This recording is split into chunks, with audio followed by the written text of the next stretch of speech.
سب سے اہم حکم اور سب سے مشکل حکم ہے نماز کی پابندی کرنا۔ نماز پڑھنا مشکل نہیں ہے، نماز کی پابندی کرنا مشکل۔ پوری زندگی انسان اس بات کی کوشش میں لگا رہے کہ نماز کبھی قضا نہیں ہونے دوں گا، یہ آسان کام نہیں ہے کہ نماز جب سے شروع ہوئی موت تک ایک دن بھی ایسا نہیں ہے جس میں قضا کرنے کا حکم۔ تو اتنی پابندی جب کسی حکم کی ہوتی ہے تو انسان بعض دفعہ تھکنے لگتا ہے۔ پھر اس میں جماعت کی پابندی کرنا، اس لیے قرآن نے کہا وَإِنَّهَا لَكَبِيرَةٌ إِلَّا عَلَى الْخَاشِعِينَ، یہ نماز ایک مشکل کام ہے، یعنی اللہ کسی حکم کو مشکل خود سے نہیں کہتا۔ نماز کی پابندی کو اللہ کیا کہہ رہے ہیں؟ یہ ایک مشکل کام ہے۔ وَإِنَّهَا لَكَبِيرَةٌ، یہ مشکل کام ہے، إِلَّا عَلَى الْخَاشِعِينَ، مگر ان لوگوں پر جن کے دل میں اللہ کا خوف ہے۔ اب دیکھو اللہ نے نسخہ بھی خود ہی بتا دیا کہ اگر اس مشکل کو آسان بنانا چاہتے ہو تو اپنے اندر اللہ کا خوف پیدا کرو۔ سوال پیدا ہوتا ہے خوف کیسے پیدا کریں؟ یہ تو اختیار میں نہیں ہے نا۔ آپ اگر یہ تصور کرنا شروع کر دو کہ میرے دل میں فلاں کا ڈر بیٹھ جائے، یہ صرف ڈر بیٹھنے کے تصور سے ڈر نہیں بیٹھے گا۔ تو اب اللہ نے آگے خوف پیدا کرنے کا طریقہ بیان کر دیا۔ تو خوف پیدا کرنے کا طریقہ کیا بتایا؟ الذین یظنون انہم ملاقو ربہم، یہ وہ لوگ ہیں جن کو یقین رہتا ہے کہ یہ اپنے رب سے ملاقات کرنے والے ہیں، وانہم الیہ راجعون، اور انہوں نے اس اللہ کی طرف لوٹ کر جانا ہے۔ جب آپ یہ تصور کر لیں گے کہ یہ دنیا ختم ہونے والی ہے اور ہم نے یہاں سے نکل کے جانا ہے، اللہ کے سامنے کھڑے ہونا ہے، تو ہر مشکل کام آپ کے لیے آسان۔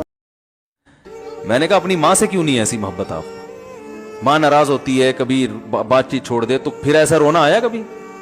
جس نے ساری زندگی پالا پوسا جوان کیا ہے بھائی، کبھی زندگی بھر ساتھ نہیں چھوڑتی ماں۔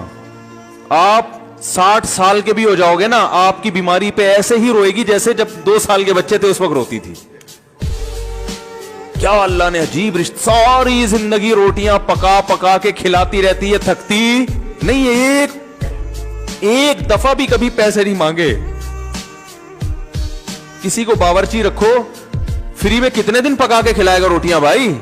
4-5 دن کے بعد بولے گا بھائی ہم نے کیا ٹھیکہ لیا ہوا خدمت کا، پیسے دو، تنخواہ دو، نہیں دو گے جائے گا وہاں سے۔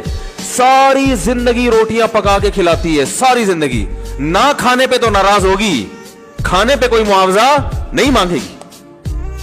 کتنا بڑا احسان ہے اس سے۔ ہمارے نبی صلی اللہ علیہ وسلم نے کیا فرمایا؟ ایک صحابی آئے، دیکھو یہ ہے بزنس، ایک صحابی آئے بھیک مانگنے کے لیے، آپ نے فرمایا کہ تمہارے پاس کاروبار کے لیے کچھ بھی نہیں ہے، کچھ بھی نہیں تھا ان کے پاس، تو آپ نے فرمایا نبی صلی اللہ علیہ وسلم نے جو کچھ گھر میں لے آؤ۔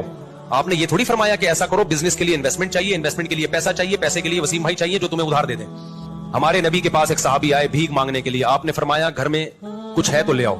ان کا تو دماغ بھی نہیں ہوگا اس طرف، وہ ایک برتن تھا، پلیٹ کو جس ٹائپ کی چیز اٹھا کے لے آئے، اس سے بزنس کا آغاز ہو رہا ہے۔ اس سے کیا ہو رہا ہے؟ بولو بزنس۔ آپ نے یہ تو نہیں فرمایا کہ عثمان سے قرضہ لے لو، بڑے مالدار ہیں وہ۔ آپ نے یہ تو نہیں فرمایا کہ مغیرہ ابن شعبہ بڑے مالدار ہیں ان سے قرضہ لے لو، نہ نہ نہ، جو کاروبار شروع ہی قرضوں سے ہو رہا ہے اس میں کیا کرو گے آپ؟ آپ نے فرمایا کہ جو ہے گھر میں لے آؤ، وہ ایک برتن لے آئے۔ آپ نے صحابہ سے فرمایا کون اس کو خریدے گا؟ ایک صحابی نے کہا میں، 1 درہم میں۔ آپ نے فرمایا 1 درہم سے زیادہ میں کون لے گا؟ 1 درہم سے زیادہ میں؟ بتاؤ کیسا بزنس سکھا رہے ہیں بھائی، ہے بھائی؟ پیسے بھی نہیں ہے، درہم بھی نہیں ہے، صرف پلیٹ ہے، یہاں سے بزنس کا آغاز۔ اور ظاہر ہے اس برتن کی مارکیٹ ویلیو تھوڑی ملے گی، خریدا مہنگا ہوگا، اب بیچ کیسے رہے ہیں؟ سستا۔